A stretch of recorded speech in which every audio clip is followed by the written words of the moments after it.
Al Gore, Maurice Strong, and Mikhail Gorbachev are the three musketeers of the environmental movement. So the New World Order is using that leg right now, but there's other legs obviously going on besides the environmental crisis. But I thought with this oil well spilling out in the Gulf, that notice it's BP. Very timely situation.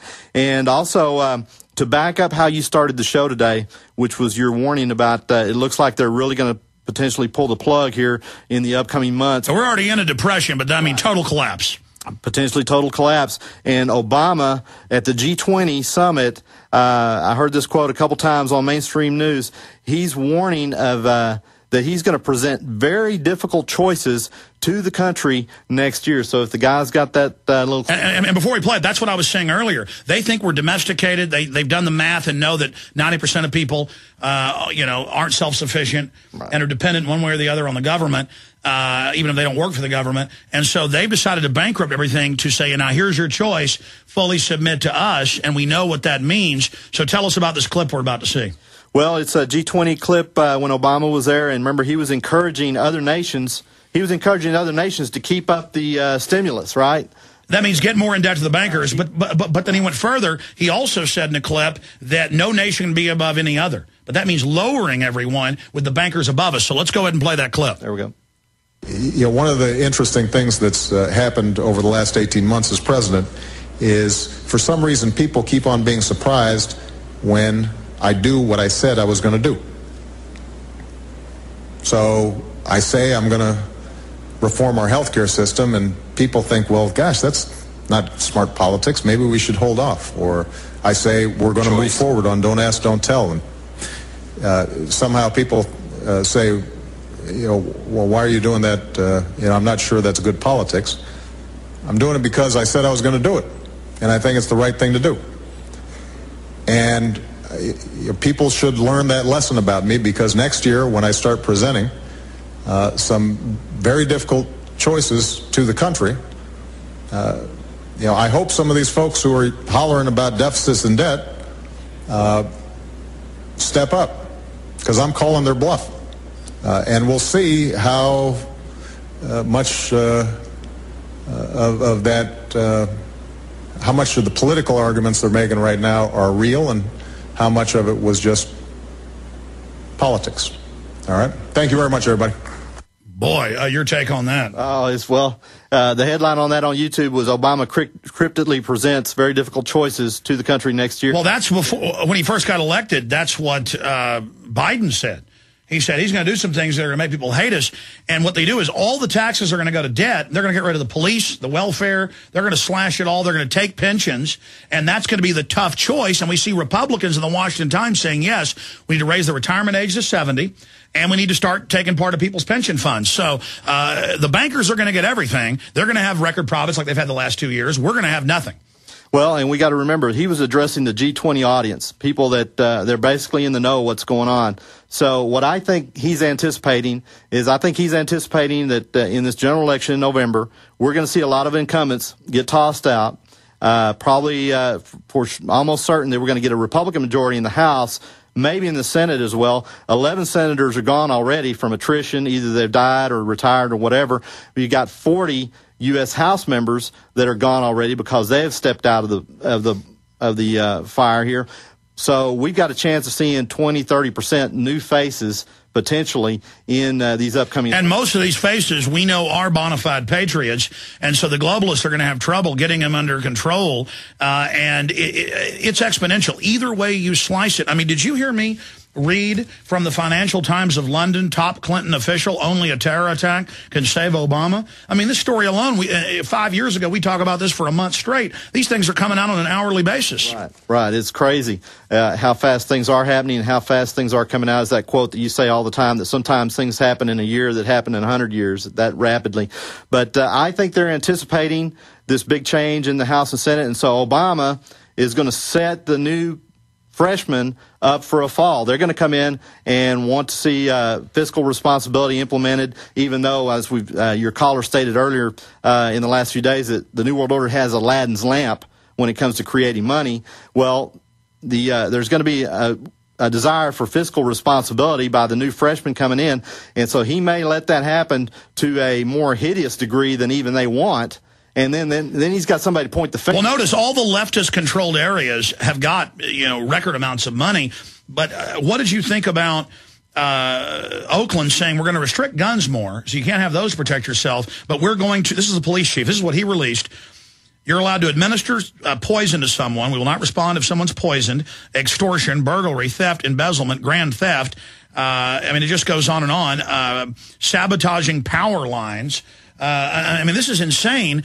And we'll put that list on screen if you scroll down on that NBC article. This is his list.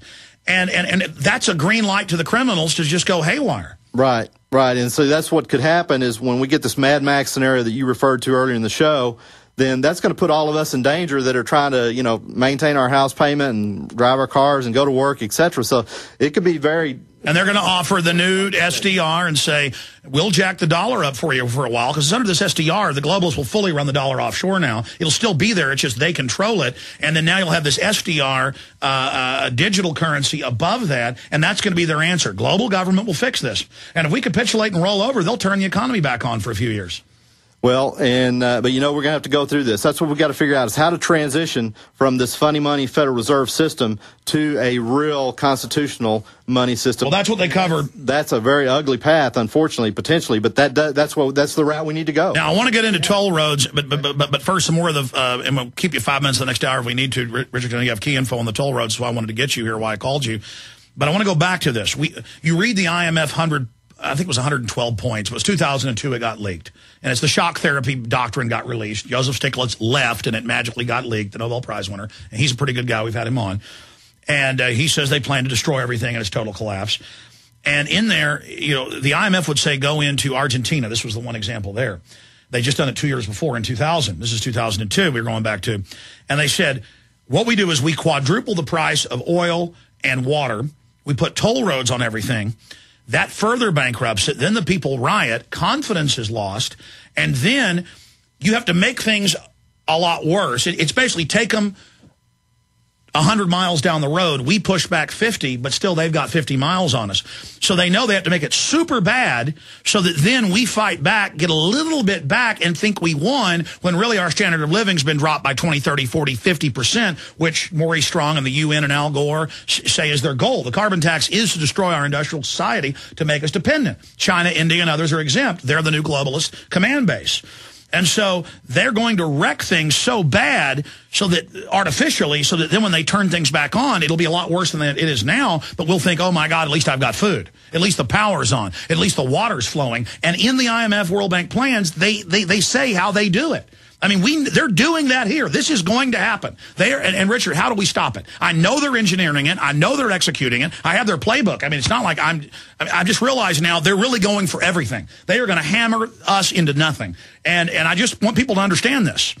Well, one way to stop it, you did the plug earlier, is get those videos in the hands of as many people as possible. But the other things we can do is we've still got elections coming up, primaries. Unfortunately, the Texas primary is already passed. We don't get another shot at firing incumbents till November. But in Oklahoma, we've got Randy Brogdon that has a good chance to get into the governor's primary in the Republican Party.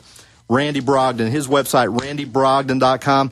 He might be worthy of an interview, I think, because he's a really good guy, and he's polling around 40% in some of these mainstream monkeyed polls. So he's looking really good there, and plus that creates a definite roadblock for the NAFTA corridor, for the Trans-Texas corridor. They got to go through Oklahoma. Now, there's 83 of these mega highways they want, but the key, and they admit for the whole country to merge into, is the Trans-Texas I-35 mega corridor, all the way into the north of Canada, all the way down to the port on the Pacific side in southern Mexico. Right. Laredo, Texas is the largest inland port in the United States. Laredo, Texas, largest inland port, so absolutely the Trans-Texas corridor is a cornerstone, keystone piece of the NAFTA corridor. It's their Death Star. We blow that politically. They're still going to have Star Destroyers, but we've blown their main fleet. Well, in November, we're going to get a chance to fire every incumbent in Texas that we possibly can. That's our best hope to make changes here politically in Texas up in November.